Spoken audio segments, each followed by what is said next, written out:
Pag-uulat mula naman sa impilan ng DCSB, ang Spirit FM, CMN Calapan, Oriental, Mindoro. CNN Live Nation. Junard Acapulco, magandang araw sa iyo.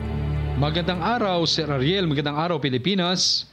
Sa diwa ng pagtutulungan at dedikasyon sa pag-unlad ng kabataang Mindoreño, ang 203rd Infantry Bantay Kapayapaan Brigade na pinamumunuan ni Brigadier General Randolph Cabangbang, katuwang ang pamunuan ng Pag-asa National High School, ay matagumpay na naisigawa at nagtapos ang 10 araw na work immersion ng 54 na mag-aaral mula sa Pag-asa National High School na ginanap sa himpilan ng 203rd Infantry Brigade, Barangay Pag-asa, Bansod Oriental, Mindoro, dito lamang ika-4 ng Pebrero taong kasalukuyan.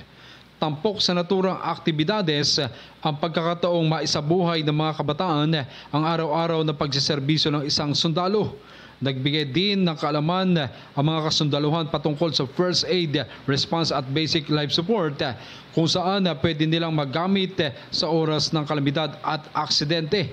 Nagturo din ang mga kasundaluhan ng information awareness para mamulat sila at makaiwas sa illegal na pagrekruta mula sa teroristang grupong NPA, at kasabay din ito ay binigyan din ng impormasyon kung paano ang proseso sa pag-apply na maging isang ganap na sundalo.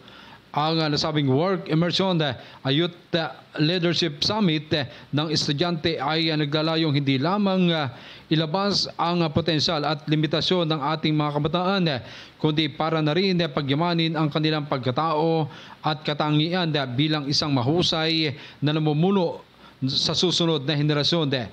Ang aktibidad na ito ay isa lamang sa mga epektibong paraan ng mga kasundaluhan at mga guro ng nasabing paaralan upang gabayan ang kabataan at maging katuwang sa pagtataguyod ng kapayapaan para sa patuloy na pag-unlad ng Mindoro, na itatanim nila ang pagpapahalaga sa pagiging makabayan, nasyonalismo at responsibilidad sa lipunan.